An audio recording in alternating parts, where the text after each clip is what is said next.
කෝ ගලවන්නේ? පොඩක් ඉන්න. දැන් ඔයාලා ගෙදරින් කතා කරලා නෙමෙයි මගුල කරේ. මන් දන්නේ නෑනේ ඔයා ගැන. ඔයා මීට කලින් මේ දේවල් කරලා තියනවද? ඔව්. චී. ඒ කියනවට කලින් කෙල්ලෝ ඉඳලා තියනවද? අම්මට කුඩු කොල්ලට නඩු. ඔව්. ආදරය කියන්නේ අවශ්‍යතාවයක්. මෙත්මි තරුසි සඳුනි කසුනි හිරුනි කියන්නේ ඌමන. ආදරය කියන අවශ්‍යතාවය ඉටු කරගත්ත විවිධ ආකාර. ඔයා නම් කොළු බඩුවක් නේ. ඇයි ඉතින් ඒව නැති උනේ?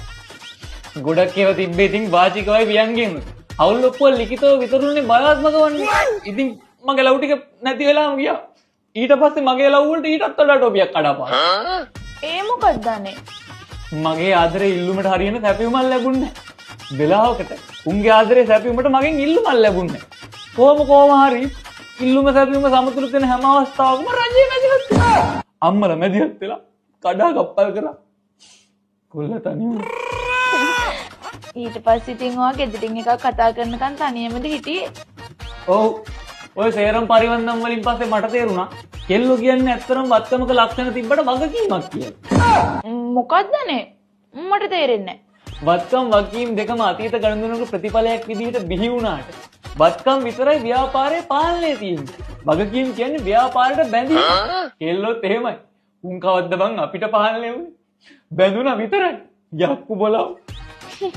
ඔයා නම් කොමස්ද කොහෙද කරලා තියෙන්නේ?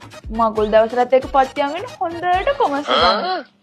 එතකොට ඔයා ජිගි ජිගි දාලා තියෙන කලින් හිටපු එක්ස්ලා එක්කද? නෑනේ. කල්බදු ක්‍රමයට හොයාගත්ත අයත් එක්ක. ඒව සේව්. මොකක්? ලීසින් දාලා ඒව පැද්දේ. නීතිමය අයිතිය තිබ්බේ වෙන වෙන අය ළඟ. මල් ළඟ තිබ්බේ භාවිත අයිතිය විතරයි. ගොඩ දනිට තනි යන්නේ නැත්ත සහනේ. නැති වේලා බඳ සප නැතේ අඩ පාන